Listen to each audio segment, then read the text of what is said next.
Arriving at Loch and there's nothing in sight. Derelict, no signs. Basically it feels like an area I wouldn't want to go camping by myself. Alright, Inkesh. Hello. I don't know if there's too many Nikis, but we're on our way now to Loch, which is the centre point of the ley line crossings in Scotland. It's been a bit of a challenge to get here this morning. It's not a public area, it's not that well known. We've had to go through the back of some people's yards and down some back pathways in order to get down here. So far we're going through this nice pine forest and we'll see where it gets us.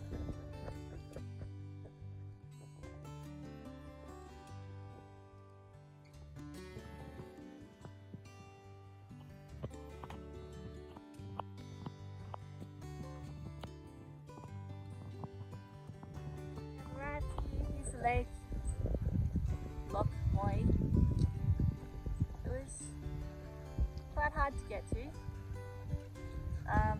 There's no obvious public entry to this lake, but I was looking over here and this section here is an island, and look right there, there's some kind of old building right there at the top. It's like a chimney.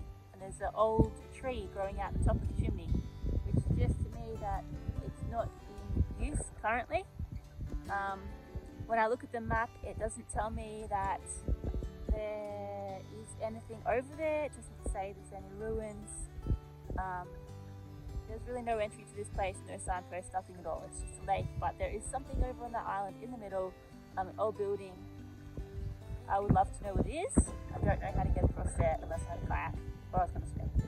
But here we are, Loch, the central point of the ley lines of Scotland. I must say, once by the water, it's very still here. Could stay here for a long time.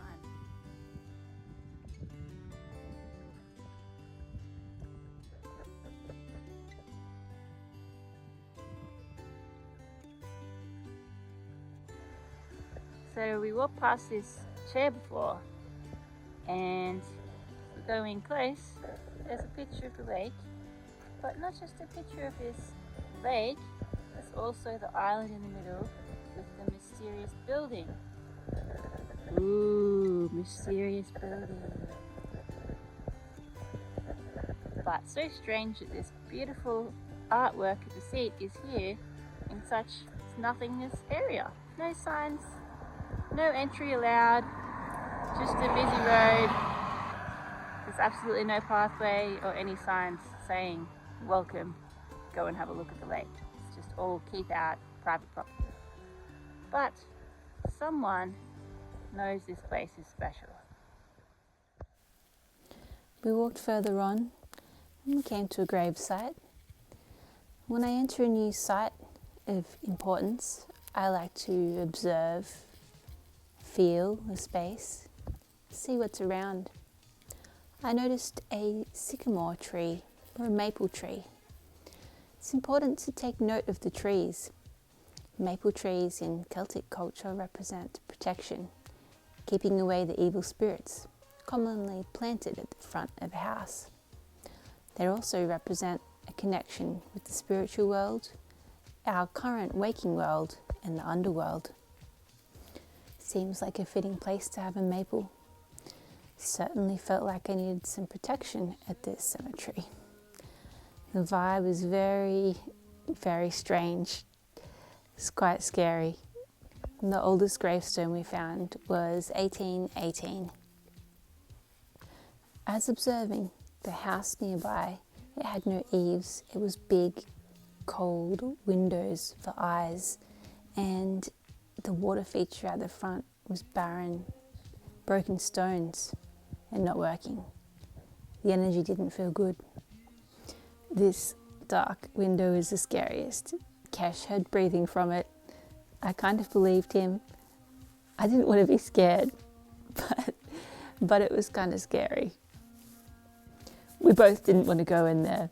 Neither of us were going in.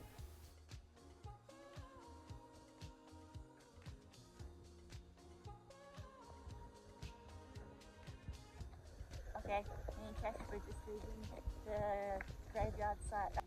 We're a little bit nervous. We're glad we have each other because we found a scary room. Maybe it was the cremation room, and we were like a little bit too afraid to go inside. We heard weird noises. Sounded like someone breathing. It probably wasn't. Maybe it was the wind, but it was definitely really weird. I was getting weird vibes, and I know Kesh was getting weird vibes because I walked up to the door and he was like, I'm not going in there. And I was like, I'm not going in there either. So now we've left. We've got our tail between our legs as we walk out. And yeah, but it was an interesting gravesite. And then we saw a duck. We were in the graveyard and like, oh my god, it was so scary. It was like in the corner, and then Kesh like looked up and I just saw his face. He was like so stunned, and his duck just went like straight across the middle of the graveyard through the gravestones. I was like, oh my god, is it a duck ghost? I don't know what it is. Chicken. It was a chicken. It was just one chicken, but it was like a weird chicken. It had like a long neck. It kind of like a chicken duck, a chuck. Yeah, it just like shot across the graveyard. I was like, anyway, that's that. We're exploring the other side of Loch, investigating for any other signs or clues as to what's happening in this space. Interestingly, the garden is well mown, the grass is well kept, but there's an area of dark clover over this garden bed. Beautiful and sunny. Sun has just come out. We've come to the other side of Loch with Lachlan Macintosh Memorial. It's all very strange, not advertised that well, not that great a view. Bit of a stone thing there and a seat, grave sites, garden or grave site. I don't know. Interesting observation here is at this memorial, there's 2 dead trees. Out of all the trees around here, these 2 at the grave are dead. All the other ones are alive.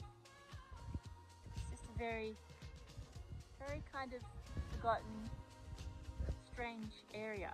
This little garden bed down there as well. It's also not very well maintained. As we head off, we say goodbye, we see another seat, and maybe we'll come back another time and try and bring a boat and get across that lake.